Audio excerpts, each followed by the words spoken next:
Instead of appearing like a teacher, become a storyteller. I believe that spiritual entrepreneurs and healers have this more within them than if somebody is operating more in the masculine era, because this is the fine tuning.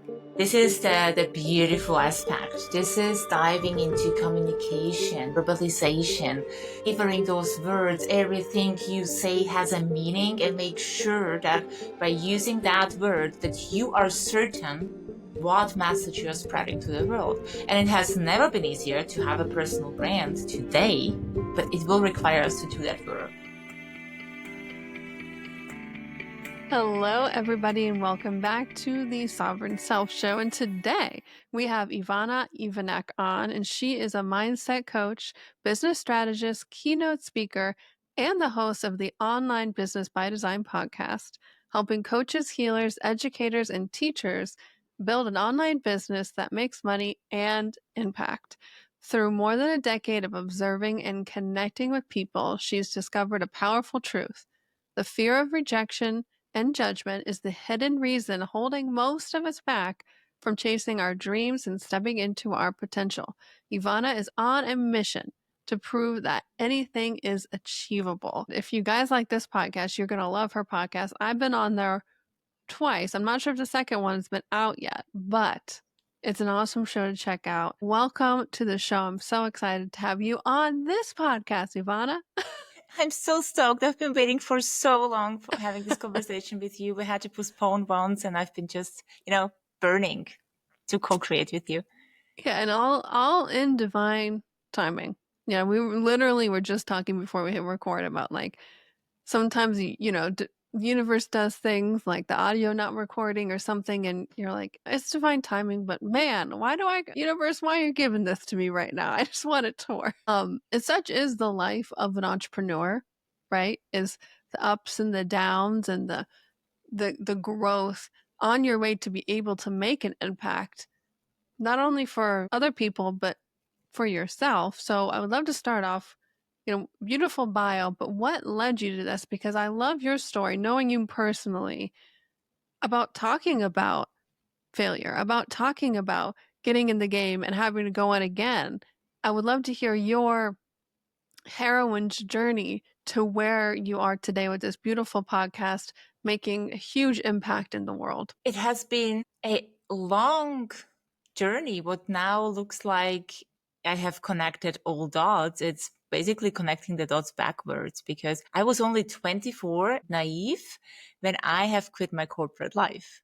I never aligned with anything that was paved for me. Growing up in an immigrant family, in a working class environment, in my parents hustling hard to make sure that I have education and stability. They immigrated shortly before the Yugoslavia war to Austria from Serbia. I was ready to go to university, to have a job, which I have done everything, but I never aligned with it. What I wanted to do is travel the world, live by the ocean, do meaningful work and help people. And I wanted to be famous. And I pretty much lived everything up to the point of being famous, but this is maybe something yet to come. But when I quit corporate life and chose not to follow the path that was laid out for me, and I went in search what was supposedly not for me, because I was told all the time, like, this is not for us, traveling is not for us, entrepreneurship is not for us, because my parents were just scared and they wanted to protect me from the pain of shattered dreams. But I've been seeing people everywhere living their dreams, mostly on TV. And I thought, like, you know what? I'm going in search of what is supposedly not for me. Quit corporate life. I invested thousands into an education and started my first business as a mindset and health coach. So now the world would have cheered if I would have gone in debt to buy a car, build a house, but quitting a stable job at that time was considered risky. I did over the next 4 years was proving my parents and the whole world that I can run a business and design my own life. Very little I knew anything about business, that I can't do this really alone, and that hiding under a rock, it's not going to get me anywhere. And it took me only 4 years till I hit rock bottom, mentally, physically, and financially. And the whole comeback was essentially a journey where I stumbled upon fear of rejection and judgment, not only in my story, but everywhere else. I have been having these conversations all over the world, and going from a total failure where the world said like, oh, finally she's not doing it anymore. She's going back to corporate. She's safe again. I was just sitting there and be like, yeah, I know, like I can't do any different. We needed money to pay bills. That was the only thing I could focus on, and to heal, because I was not in the position to leave house anymore. I was so burnt out. Then having to say again, like, okay, I'm not only leaving the country, I'm not even leaving my hometown, but I'm again starting a business, and I'm going to a place with low economy by the ocean. So experiencing that was not only a decision, but it was also something that I have experienced like, wow, there is a lot we need to do, because I was afraid to be judged. I was afraid to be rejected. I thought that my family is going to, never talk to me again, because they are just so afraid of me going through this misery I've been through again. That's so beautiful, and I think so many of us can relate to that journey and how, for me, I was well on the spiritual journey when I quit my corporate job. A little bit later, it would have been about 3 years ago that and I'm 35, so about 33 years old. And I thought I knew what I was doing. I thought I had it figured out. I thought the spiritual, inner, emotional aspect of quitting the job, the security, those programs from growing up, but it really hit me hard. Like, because going on from very little time freedom to like all this time freedom, I was going crazy with that, because I was like, what do I do? I was having trouble keeping a schedule. Then it was up and down. But also the fear aspect of like, oh my gosh, where I'm responsible now. Where is this money going to come from? And it was such a jumping in point to further heal the wounds, you think you heal, but it's at a deeper level. And that's what really allowed me over the past 3 years to want to pivot my business to help women like us, other empaths, light workers, people, listening to the show that are on that healing journey and want to give back and make that impact, which I know you talk so much about. And then there's all these fears, and more specifically, fear of rejection. And for me, it was that coupled with the fear of failure. But when I let myself feel what that failure, because I was avoiding feeling it, when I finally let myself feel it and sit with it, first of all, it wasn't as bad as I thought it was. Second of all, it was like, oh, light switch just flipped. And I was able to start building that positive momentum. You talked about the fear of failure. I'm sorry, the fear of, lost my train of thought. The fear, Rejection. rejection. Thank you. I'm having trauma flashbacks to that point in my life, just vivid. My hands are sweating, my palms are sweating. So, fear of rejection. Ivana, talk us through like what internally started helping you work through that, and to be able, to really be seen and be your authentic self in life and in your business. First of all, I realized after hitting rock bottom that I was living my worst case scenario that I have ever imagined. So my worst case scenario was going back to corporate and earning some money and doing something that I'm not interested in. And I was always declining promotions because I didn't see the point in working harder for a little bit more money in a job that stifled me. Realizing, and I wasn't impressed by failure at all. I think it was the societal thinking that has put failure on me, that your business has failed, you have hit rock bottom. I think deep down, I was never afraid or impressed by that. Even less later when I realized that strategically failure is inevitable, because you need to literally, when you put something out there, no matter what it is, in order to make it work, you need to see what hasn't been working, collect the data and improve it. Like, it's so logical that nothing that has ever been put out there, no matter if it's a service, now when we're speaking about a digital space, or if somebody has invented a shampoo. So there are prototypes, there are test series of certain things, and people are testing that, and then the formulas are being improved. And if I would have known that back in the days, I was like, oh my God, why nobody told me? I mean, nobody told me because I never asked. This is the first problem to start with. But then I realized that there is something more to it if you are living a life that is not yours. like going to this job, doing the things everybody was doing. Like I have developed some sort of a FOMO, a fear of missing out, in terms of I never wanted to do these after work drinks, but I've been doing them because I wanted to belong. I was going to the gym every freaking day, not knowing what I'm really doing there because I wasn't the athlete anymore that I used to be, but I still tried kind of keeping it up. I was in a miserable relationship thinking like, yeah, that's your life because breaking up again is failure. So what I realized at some point is that everything within me, every freaking cell, and I can't really recall that feeling anymore. It was just so ugly, painful. It felt like my gut was, like turning inside out almost when I thought of continue living this life. So now if I would have gone to my parents and laid out a plan and be like, this is what I'm doing, they would have thought I'm crazy. And they would have also told me that I'm insane because I wasn't afraid to fail anymore. I've done it. I proved myself that I lived. Even if I hit rock bottom financially, it was the worst thing that could ever happen to me. I was still alive, preparing for a comeback. So I realized that there is only one way to go about it, which is doing it. And what I learned here is that so many would like to do it and are afraid to, to really state what it is that people want.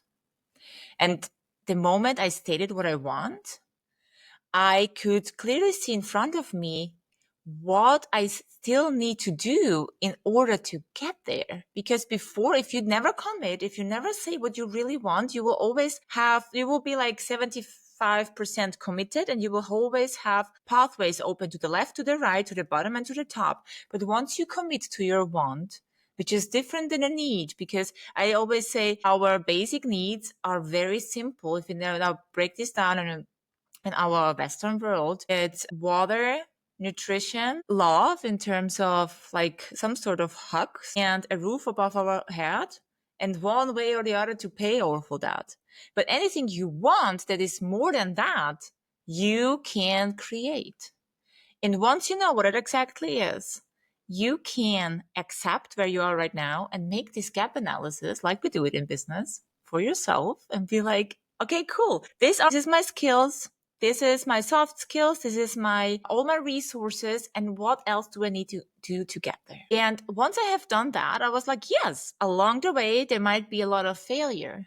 But again, I established my worst case scenario, number 2 at that time, and I went for it. So for me, really being in this misery that has become also like physically painful at a time, not just emotionally and I have the feeling that my soul and my body were suffering for more than a decade. And at some point it was just enough. And I made a plan. And off I went to Greece, not knowing what's going to happen. Beautiful. And I think you hear big entrepreneurs, millionaires, billionaires, there's a through line that I always say, you know, you haven't made it yet. Get back on the horse, keep going, keep redefining because if the failures show you right where your weaknesses are in yourself, but also in your product, in your solution, in your coaching, in your business. And I think once you have hit, rock bottom in whatever area of your life, you can use that experience to apply that through line in whatever you're doing, whether it's your health, relationships, business, somewhere in between. For me, I always go back to those moments, those turning points. Okay, what was the through line? I just made a post about it today. I'm all into all the astrology stuff. I'm not astrologist by any means, but it always interests me to see the through lines in my life of, oh, that's happening. Okay, I see that in my life coming up. Okay. And 8 years ago today, Venus was in retrograde for 40 days in the same sign.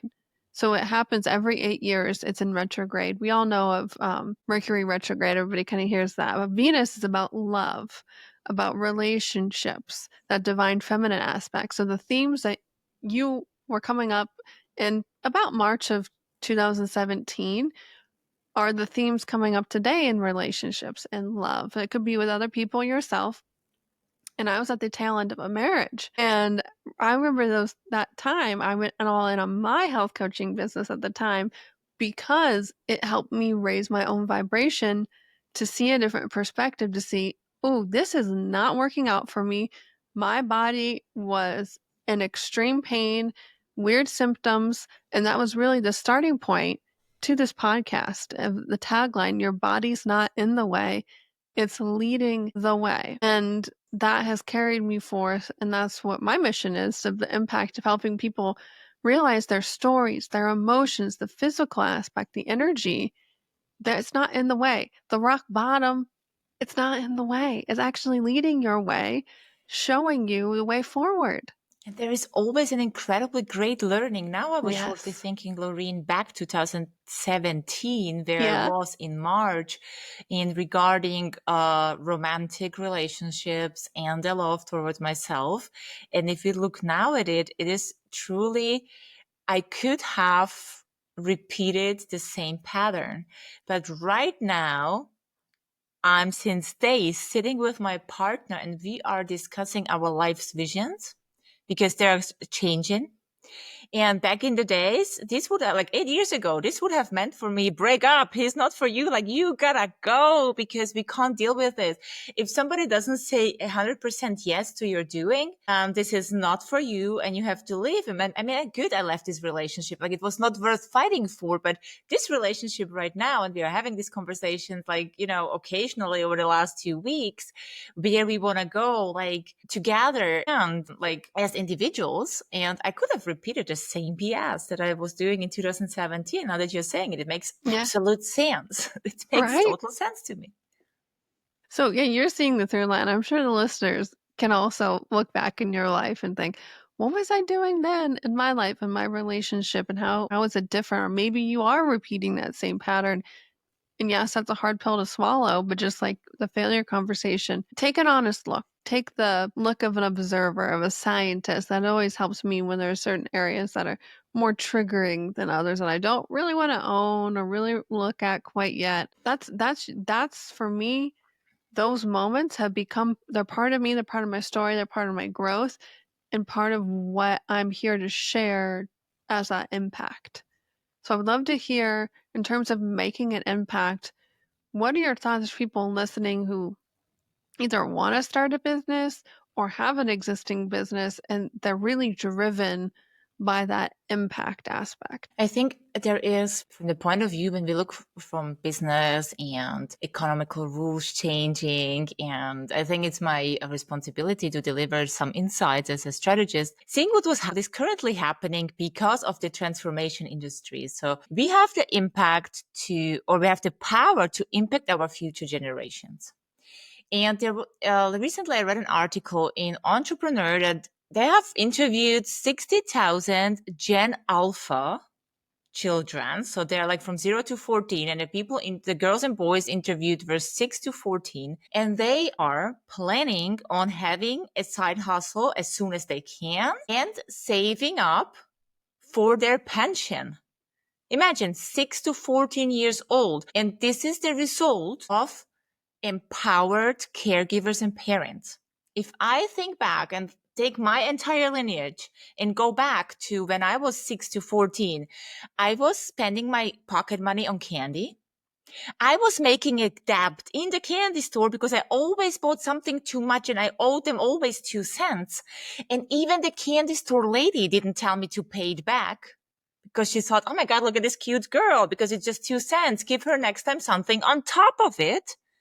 And I was just, I learned how to do that in the candy store and from my parents, and not how to save up for my future and make empowered decisions about my money and what I want to do. Like, these kids are learning how to monetize intellectual property. And this is insane. If we look that we have the power to pave the path forward for our generations. But what I have also experienced is, and this is what is driving me so much, not just the future, but if we look in the past, that whenever, from the point of sociology, that whenever change is happening, that the change happens rather quick, but it's often humanity that is quite behind adapting the change. For example, when women got rights to vote, to build businesses, to have their own money, etc., etc.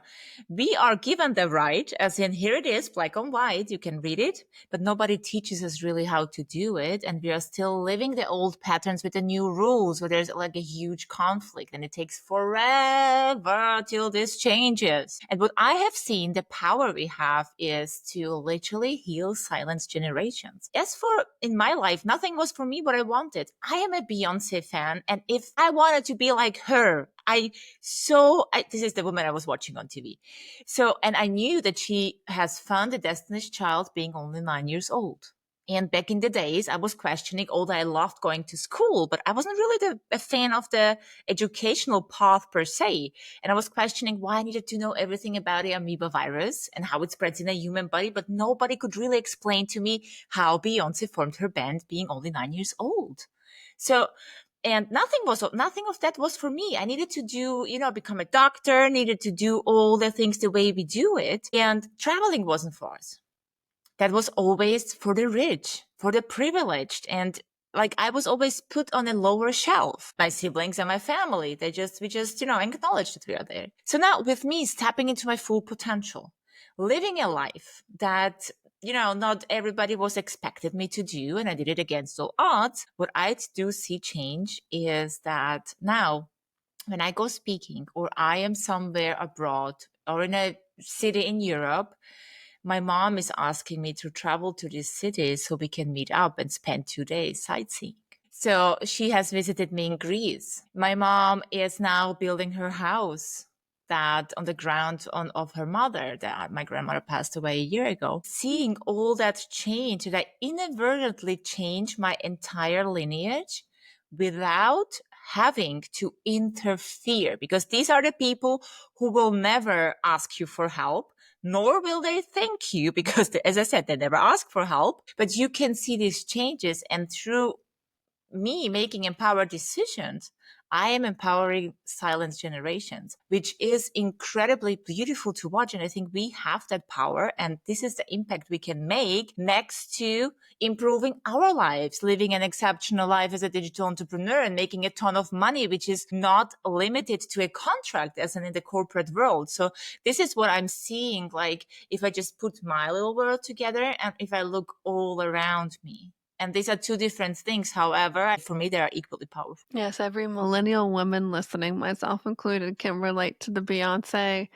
Just mesmerized. Just for me, it was the dancing, her femininity, today, and that still inspires me today. And that, I mean, the work that I do, working with your body and the energy, that's tapping into that. I've never been a dancer, never, the creative arts, right? It was like go to school, get into a good university, get a good job. And today just re-tapping into that aspect is huge. And I'm so like it makes my heart so happy to hear that study about Gen Alpha because we don't have any children yet, but my aspect, my perspective on that is, if you do want to become a doctor or an engineer, something that needs a specific training to go to school, great. If not, whatever your interests are, go follow that. Build those skills needed and like to encourage that. And, my parents were doing the best they could. I know your parents were doing the best that they could with what they knew and where they were in life. But it's so heartwarming to see and that hope and the faith that everything's working out and humanity. Yes, sometimes it feels slow, but it's starting to evolve, I think, at a faster rate with technology, with things like podcasts, with women being able to work, to be able to do the things they want to do and have a family. And for me, that aspect is how do I stay in this feminine energy, have a business, get shit done in the business, and still be authentic to my own self and my energy and be in a partnership where I'm in my feminine essence and he's in his masculine essence, because that has been another growth point for me. But that has been really a struggle. As a woman, I think whether you're an entrepreneur or in the corporate world, to fit in, you have to just push down your emotion, work harder, work more, go, go, go, go, go. And that it never resonated with me, but I forced myself into that mold.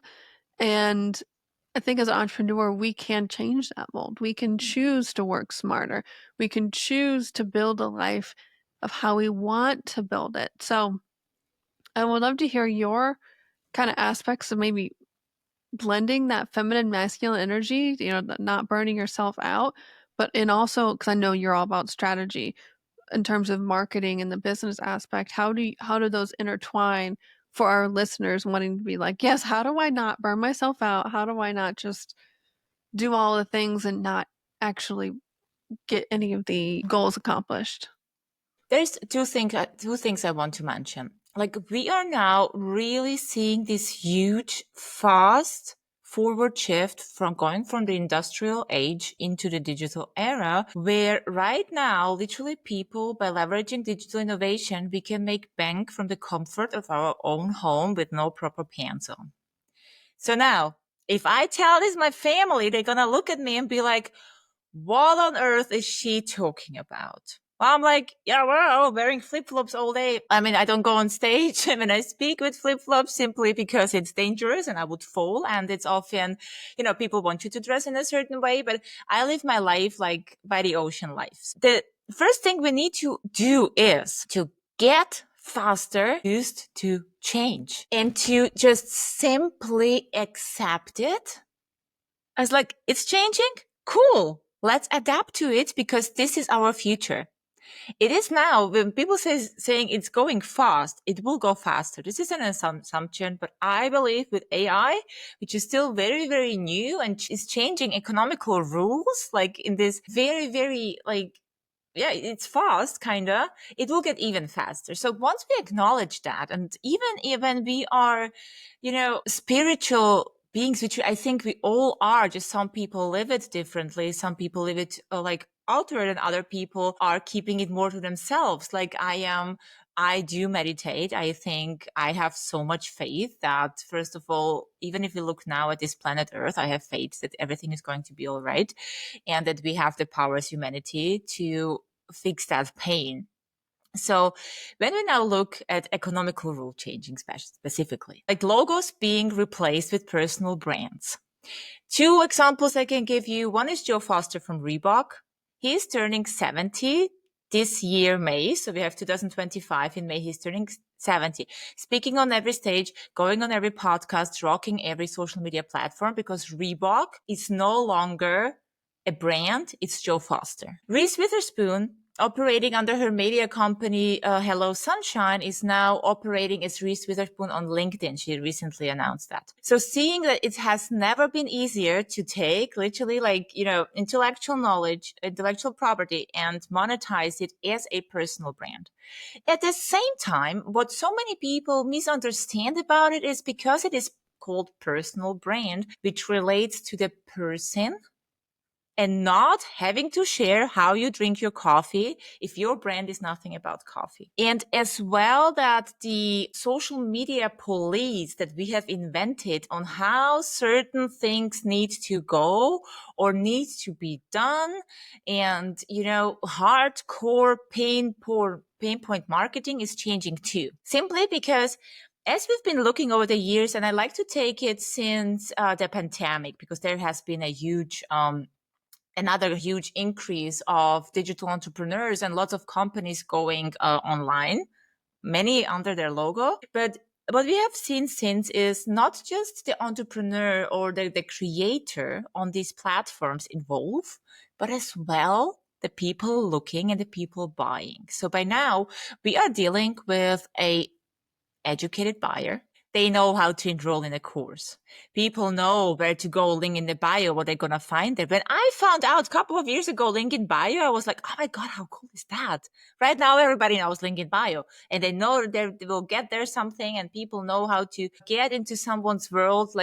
And what is here changing that we are more going into the social selling aspect is getting more. So now this is for spiritual entrepreneurs and healers and light workers. So interesting because I know from experience that these people who are so incredibly intuitive have a huge, huge conflict with writing copy, with following strictly marketing rules, where I only say like there is only a little that apply because we need marketing. Like you cannot be hiding under a rock, even if you are a spiritual healer. If the people do not know you exist, they won't find you. But the way how you present yourself as a personal brand and what you want to be known for has never been more flexible than right now.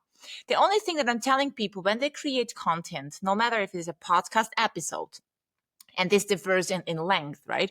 A speech or a short YouTube video or even a short reel on Instagram, TikTok, wherever the preferred platform is, you need four things to cover, which is number one, why you? Have you observed it? Is this a case study? Have you felt it? Let us know. Why you? Then paint that picture for us. We no longer want to be taught three ways of how to crush limiting beliefs because ChatGPT can do that so much better and so much faster right now. We can simply move into paint a picture for me. Like, how did it feel? And let me feel my issue through your story. We need to have seen this vividly. Like, we no longer create content for us, but we create so people can see them through us, which I think is incredibly beautiful. And then I want to know your personal thought, because again, being an expert on certain things, we can also say that ChatGPT is even a bigger expert because it has all the knowledge from a gazillion coaches. So I want to know your thought as a thought leader. And this is where it becomes tricky for so many people, simply because your own thought requires you to be authentic, requires you to find your own way of communication, words and expression. And now, even if the whole world, let's say, is speaking about mental health, we still struggle with that issue when somebody says that, oh, but I think this is not for me. I would like to do it differently. So there's still judgment, but we need to just not make this our kind of business, because you as a thought leader, you have the ability to make the impact and the money and the change in the world. But we need your thought, because your expertise alone is not enough anymore and beyond 2025. And then as a fourth point, I just want to know, why does this matter to me? Can you explain me through all these 3 points why you painted a picture, you told a story, your thought, and why does this matter to me? What if I don't do this? And we can choose to verbalize it without having to hurt people. And I think what the requirement is nowadays is not to be like, to follow a marketing blueprint if somebody does not do that, or people are much more intuitive. But these 4 points are enough to have you covered.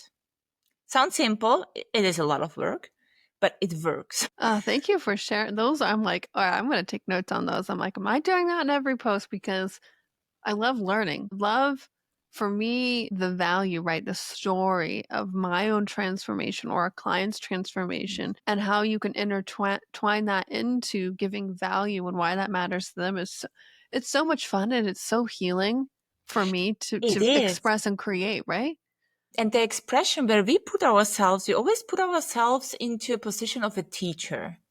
But we could put ourselves into a position of a storyteller. Like sometimes I've been thinking, and this was very new to me since I wrote my first inspirational speech last year, November, I have never been mentioning Beyonce. But Yeah. I know if I do that, and I had to get over that point that I was this desperate girl wanting to be on stage, all attention on me, and I want to be bling bling and super pretty and fancy. But to get over that point and be like, but every woman who loves Beyonce Yes. knows how that feels if you want to be her, but you can't be. So painting that picture requires us to go a little bit more in depth and really see, like, you know what? There is somebody out there who just loves Beyonce the way I love her. And this will connect us and people will relate to that. So instead of appearing like a teacher or an educator, become a storyteller. I believe that spiritual, entrepreneurs and healers have this more within them than if somebody is operating more in the masculine era, because this is the fine tuning.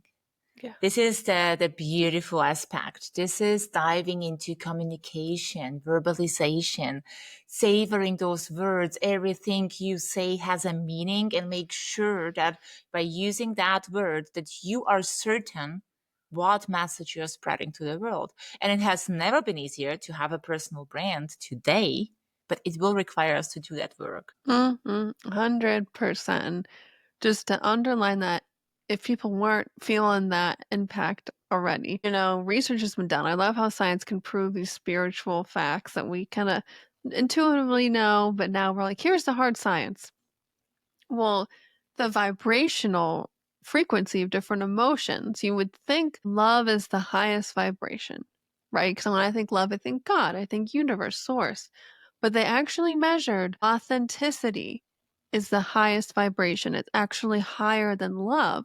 So, what Ivana, you just told us, that whole system, that beautiful storytelling aspect is your authenticity, is that magnetism, is that energy aspect of you putting yourself out there ready to help those other people. But you got to take the steps, and those 4 steps that you mentioned are such a beautiful thing to actually share and create in the world. Yes, we can feel that authenticity and we can journal about it all day long, but if we're not actually sharing it with the world, then what are we doing? Yeah. I think that's another level of being ready to be seen Yes. as a whole. I always say, like, first, let's take control of those social media platforms and other platforms taking control of us. Like, we can have limited time on it. Social media is work, and nothing else can be like writing an email or being on a podcast, or if we look at it from that perspective. The second thing is, like, what other people think of you is not their business, because honestly, if you don't get constructive criticism that helps you move forward, the rest, you can let go of that, because this is total nonsense, and you should direct your energy into your mission and vision, and not to your third grade cousin who does not understand your industry nor your work. And then there is the third part of people that I just mentioned earlier, those people that we heal inadvertently, but this is a long-term process that will happen anyway. So we don't have to pay attention to that necessarily. And then it is just the one question: what do you want to be known for?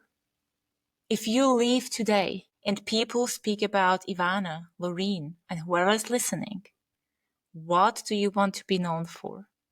And if you have that package, it is your responsibility to go out there and share it with the world, because I believe the world needs more conscious leaders. Mic frickin' drop. Beyonce right there. That's, Ivana's the Please don't wrong. Beyonce of the business world here. Oh my Exactly. gosh. I feel that, and I'm sure everybody listening too. And, for me, the reason why I started this podcast was 7 years ago. 8 years ago, I was married. 7 years ago, divorce finalized. I got to share my voice. I was scared. Shit. Mhm. Like, I just, the person who's on here now, not that person. And the growth I've had through having that, but also because of other podcasts and books and people and personal brands that helped me along my journey.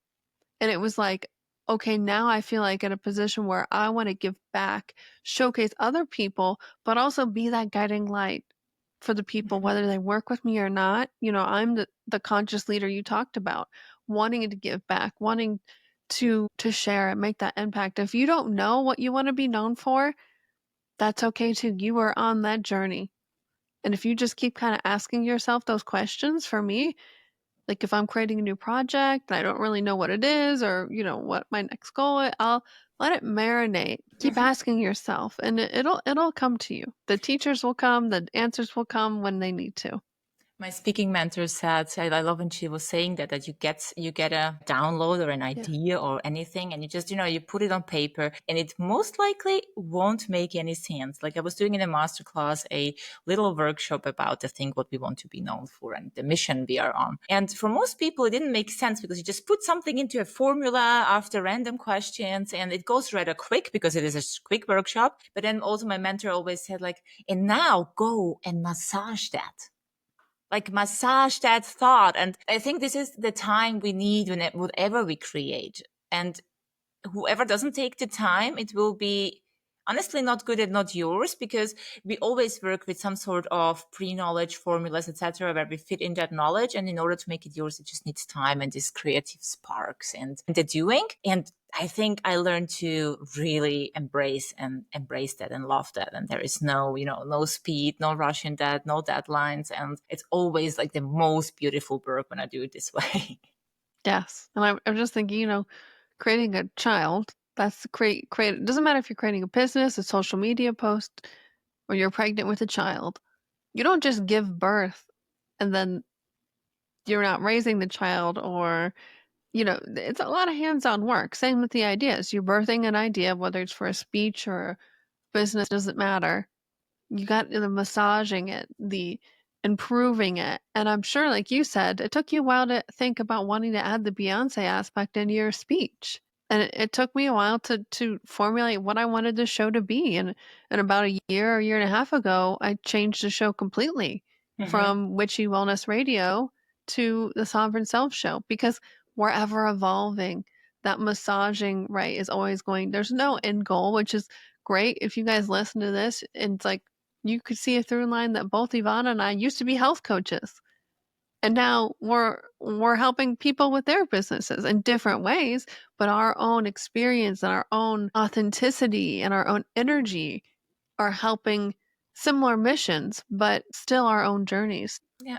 And the most beautiful thing with personal branding, and this is now becoming so big and is our future, if you have an established personal brand, you can involve as much as you want. Because if we now take social media and we build that presence and the personal brand, and we shift the thinking from growing followers into growing communities, and from going after, numbers, likes, and whatever, if we look at real people, and if we go from engagement into having meaningful conversations, this conversation, you can lead it as a thought leader and a personal brand in any direction. Today, you can sell coaching. Tomorrow, you can sell hoodies. You will have the same success because you don't have just followers. You have a fan club. You have a raving community that is so connected with one another and to you that whatever happens. I Mm, think if Beyonce, like she started doing country music, I love that just as her R&B and everything else she has done because it's the person. mm. If she now goes and plays flute, I'm gonna be her biggest fan. Coming soon, Beyonce the flautist. Oh my gosh. Well, thank you, Mona, for coming on. This was so much fun connecting, sharing my audience with you. If people want to learn more about you, about working with you, where can they get a hold of you? Where do you hang out online? All of the stuff. My podcast, Online Business by Design, you can find it online. I'm sharing there a lot and I have incredibly cool guests who are teaching us mindset, business, and all the internal things we need to shift and learn about when we're building a business. You can find it on Instagram. This is where I am most accessible, let's say, because this is the platform I enjoy the most. And Lorena will also give you the link to the website, so you can link it below. Whoever wants to check out my work or have a short call with me, that will be the opportunity to link in and reach out to me. Beautiful. Well, thank you so much. If you guys haven't already, subscribe, please do. Write a review or share this episode with somebody you thought of, because you never know what that will do to help impact that person's life. Just like Ivana was talking about, the kind of the third degree of you improving you and how that can ripple out into the entire world. So thank you again, Ivana, so much for coming on. And until next time, everybody. It's my privilege. Thank you, Lorraine.